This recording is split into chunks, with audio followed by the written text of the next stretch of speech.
أعوذ بالله من الشيطان الرجيم. بسم الله الرحمن الرحيم. يا أيها الذين آمنوا كونوا قوامين بالقسط شهداء لله ولو على أنفسكم أو الوالدين والأقربين إن يكن غنيا أو فقيرا فالله أولى بهما ولا تتبعوا الهوى أن تعدلوا وإن تلووا أو تعرضوا فإن الله كما كان بما تعملون خبيرا.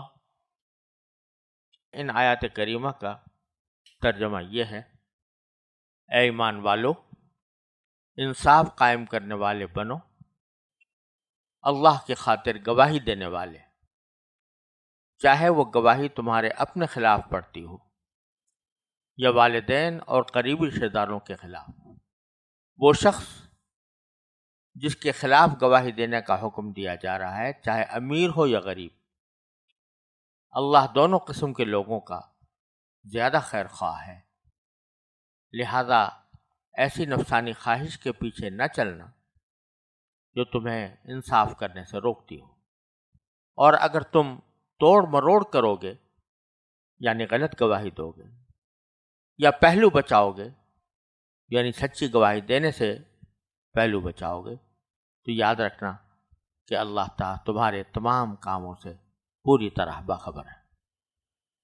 اس آیت کریمہ میں اللہ تبارک و تعالی نے دین کا ایک اہم فریضہ بیان فرمایا ہے، اور یہ فریضہ وہ ہے جس کے بارے میں قرآن کریم ہی سے معلوم ہوتا ہے کہ انبیاء کرام علیہ السلام کو دنیا میں بھیجنے کا ایک بڑا مقصد یہی ہے کہ ان کے ذریعے لوگوں میں انصاف قائم کیا جائے.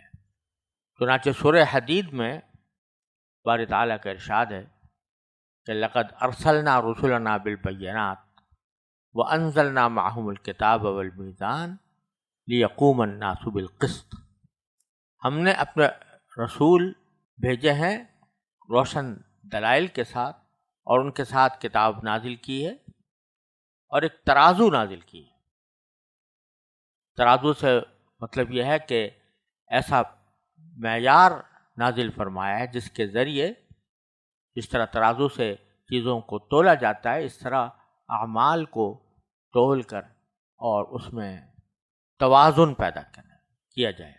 لیقوم الناس بالقسط، تاکہ سارے لوگ انصاف پر قائم ہو جائیں. تو اس آیت کریمہ سے معلوم ہو رہا ہے کہ اللہ تبارک و تعالی نے انبیاء کرام کو جس مقصد کے لیے بھیجا، اس میں ایک اہم مقصد دنیا میں انصاف قائم کرنا تھا. لیکن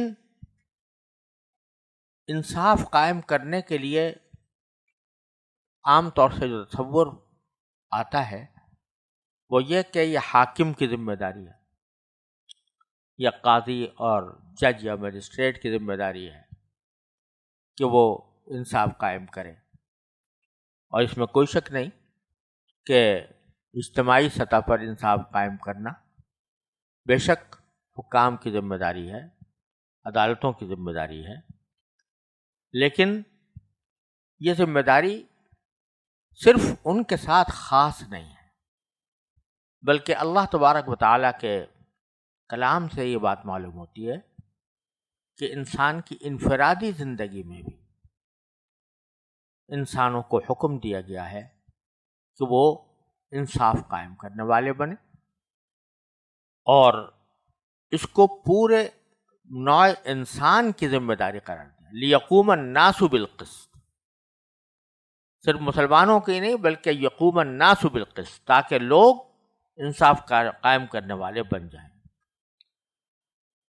تو اس لیے یہ بتلانا مقصود ہے کہ انصاف کا مطالبہ صرف دوسروں ہی سے نہ ہو اور صرف حاکمی سے نہ ہو، بلکہ خود اپنے نفس سے بھی ہونا چاہیے. اور اس میں جب آدمی دوسرے کے ساتھ کوئی اصل و انصاف کا معاملہ پیش آ رہا ہو تو اس کی مختلف صورتیں ہیں عدل و انصاف انفرادی طور پر قائم کرنے کی مختلف صورتیں ہیں.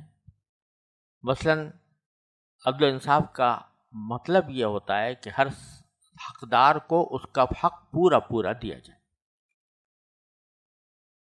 تو اس میں حقیقت میں اللہ تعالیٰ کے حقوق بھی داخل ہے کہ اللہ تعالیٰ کے حقوق پوری طرح ادا کیے جائیں، اور سب قسم کے انسانی حقوق بھی داخل ہیں. اس لیے انصاف قائم کرنے کے مفہوم میں یہ بات بھی داخل ہے کہ کوئی کسی پر ظلم نہ کرے، اور یہ بھی داخل ہے کہ ظالم کو ظلم سے روکا جائے.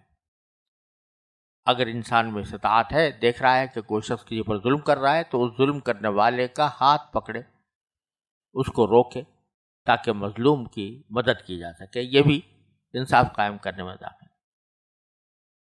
اور مظلوم کی حمایت کرنا بھی داخل ہے. اور اگر کسی ظالم کو ظلم سے بچانے اور مظلوم کو اس کا حق دلوانے کے لیے ضرورت پیش آئے کہ عدالت میں جا کے گواہی دینی پڑے، تو آدمی اس گواہی سے بھی گریز نہ کرے تاکہ مظلوم کی مدد ہو اور ظالم کو اس کے ظلم سے روکا جائے. یہ معنی ہے کہ کونوا قوامین بالقسط، انصاف قائم کرنے والے بن جاؤ، شہداء للہ، اللہ کی خاطر گواہی دینے والے. تو دو جملے فرمائے، ایک یہ کہ قوامین بالقسط بن جاؤ، عدل انصاف قائم کرنے والے بن جاؤ. اور عدل و انصاف قائم کرنے کے اندر یہ بھی کہا جا سکتا تھا کہ انصاف کرو، عدل کرو، لیکن لفظ جو اللہ تعالیٰ نے استعمال فرمایا وہ قوامین بالقسط، کیونکہ اگر یہ صرف کہا جاتا کہ انصاف کرو تو وہ انصاف کسی ایک قضیے سے متعلق بھی ہو سکتا تھا، کسی ایک قضیے میں انصاف کر لیا، بات ختم ہو گئی. لیکن قوام بالقسط فرما کر اشارہ یہ کر دیا گیا کہ یہ انصاف کا عمل ساری زندگی جاری رہے. انصاف قائم کرنے والے بنو، اس میں قائم کرنے والے میں بھی مبالغے کا صیغہ ہے قوام، یعنی خوب اچھی طرح قائم کرنے والا. اس کا مطلب یہ کہ جب سے انسان ہوش سنبھالتا ہے، بالغ ہوتا ہے، اس وقت سے لے کر مرتے دم تک اسے انصاف کا دامن پکڑے رہنا چاہیے اور کسی وقت بھی انصاف اس سے جدا نہ ہو.